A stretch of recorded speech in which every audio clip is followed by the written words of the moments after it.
Vamos a proclamar el nombre de Jesucristo. ¡Aleluya!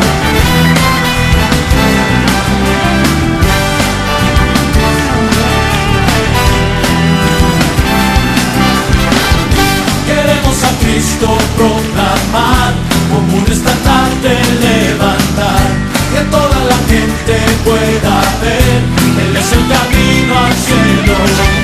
Queremos a Cristo proclamar, como un estandarte levantar, que toda la gente pueda ver, Él es el camino al cielo. Queremos ver a Jesucristo como Rey. Usted que está leyendo ahorita, que está escuchando, la Biblia dice, bienaventurado tú que lees, tú que escuchas esta palabra. Y luego dice, y guardan las cosas en ellas escritas, porque el tiempo está cerca, dice la palabra. Amén. ¿Cuántos estamos escuchando hoy la revelación de Jesucristo en estos últimos tiempos? Tú eres bienaventurado. Estás escuchando las cosas que van a venir, los juicios, las manifestaciones, porque de eso habla el libro de Apocalipsis. La tribulación final sobre la tierra, la ira de Dios y la venida de nuestro Señor Jesucristo. Eso es lo que nosotros recibimos al leer el libro de Apocalipsis. En el versículo 4 dice la Escritura, Juan a las 7 iglesias que están en Asia. Sí existieron estas 7 iglesias en Asia. Gracia y paz de vosotros, a vosotros dice, del que es, que era y que ha de venir, y de los 7 espíritus que están delante de su trono, dice la palabra. Todo esto tiene un significado, ¿verdad? Entonces usted puede ver que existieron las 7 iglesias y los 7 espíritus representan al Espíritu Santo en su totalidad. Espíritu de sabiduría, espíritu de poder, espíritu de gracia. Los 7 espíritus es el Espíritu Santo en su totalidad manifestado. Ahora bien, en el capítulo 2, quiero que busque conmigo capítulo 2. Los versículos que nos saltamos habla acerca de Jesucristo. Dice que sus ojos son como llama de fuego. De su boca sale una espada, ¿verdad? Una espada de doble filo. Entonces es una figura de su carácter, de lo que Él es. Sus ojos que todo lo ven, ¿verdad? De su boca sale una espada. Es la palabra de Dios que tiene el poder de entrar en el corazón. La palabra de Dios es poderosa. Y la Biblia dice en Hebreos que es más cortante que toda espada de 2 filos, dice. Que penetra hasta el alma, dice. Hasta el corazón, los huesos, los tuétanos, discierne los pensamientos y las intenciones del corazón. O sea, la palabra de Dios tiene el poder de tocar el corazón de la gente, de levantar la fe de la gente. Entonces la palabra de Dios tiene un poder de veras poderoso. Hermanos, al escucharla, la fe crece. Cuando escuchamos la palabra de Dios, la gente dice, estoy mal. ¿Por qué? Porque trae ese redargüimiento a través del Espíritu Santo de pecado sobre las personas. Entonces, por eso miramos nosotros a Jesús, como dice, sus ojos como llamas de fuego. Todo lo ven, atraviesa, Él puede ver lo más profundo. Alguien dirá, nadie me vio, hice esto a escondidas. Pero déjame decirte, de Dios nadie se puede esconder. Él todo lo ve, Él está presente en todo lugar. David dijo en una ocasión, ¿a dónde huiré de tu espíritu? Si me fuere a lo más profundo de la tierra, ahí estás tú. Si me fuere a lo más alto, ahí estás tú. ¿A dónde huiré de tu espíritu?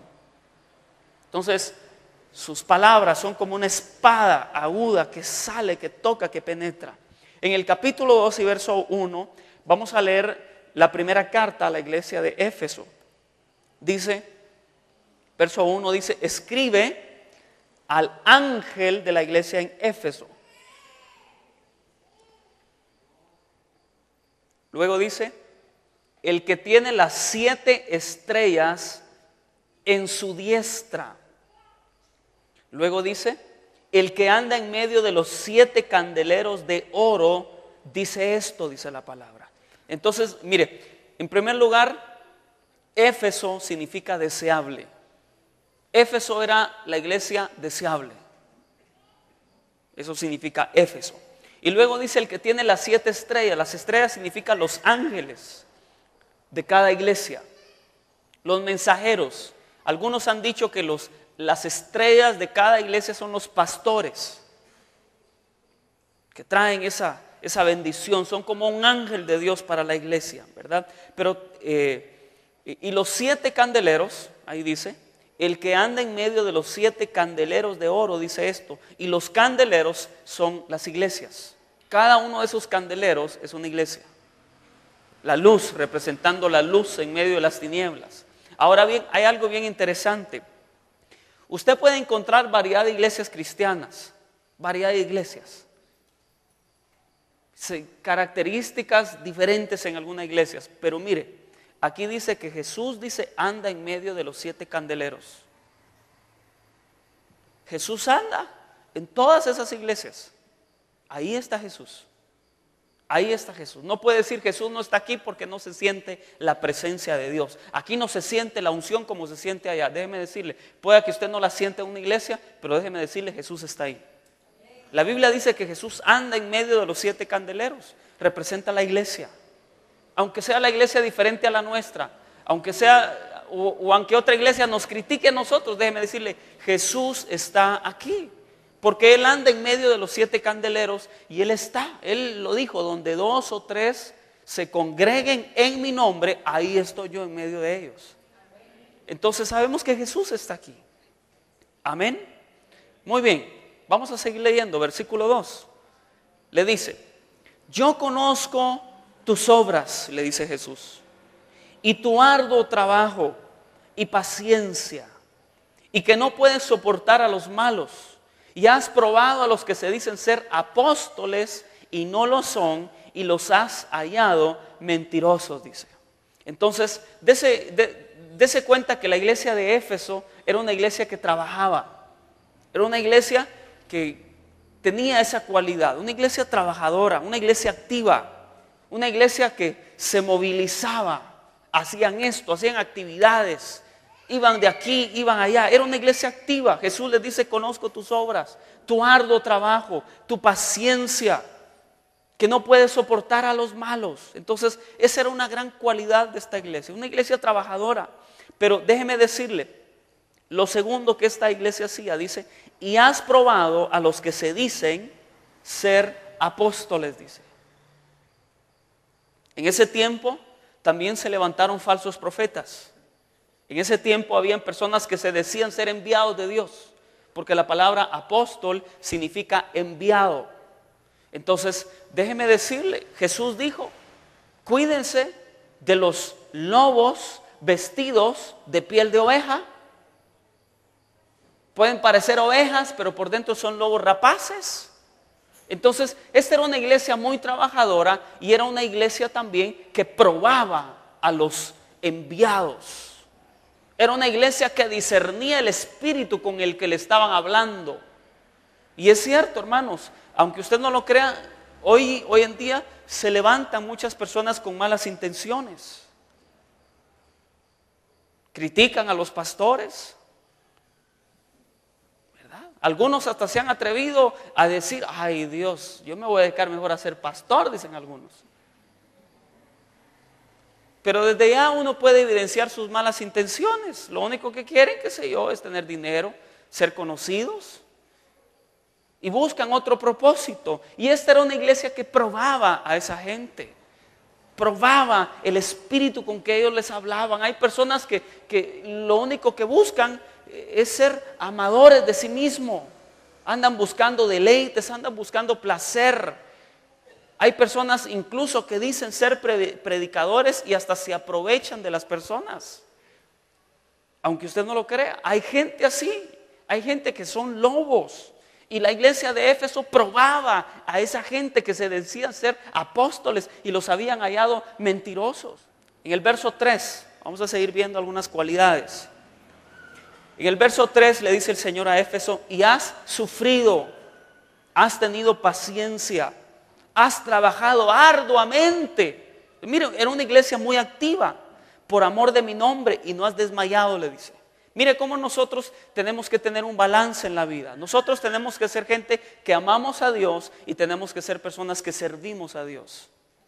Amén. Porque hay personas que se han desbalanceado y le sirven a Dios y dejaron de amarlo. Hay personas que solo quieren amar a Dios y no quieren hacer nada por Él. Entonces, en la vida tenemos que tener un balance, tenemos que servir a Dios y tenemos que amar a Dios. Y esta era una iglesia muy activa. En el verso 5 sigue diciendo, y le dice Dios algo, pero tengo contra ti que has dejado tu primer amor, le dice Dios.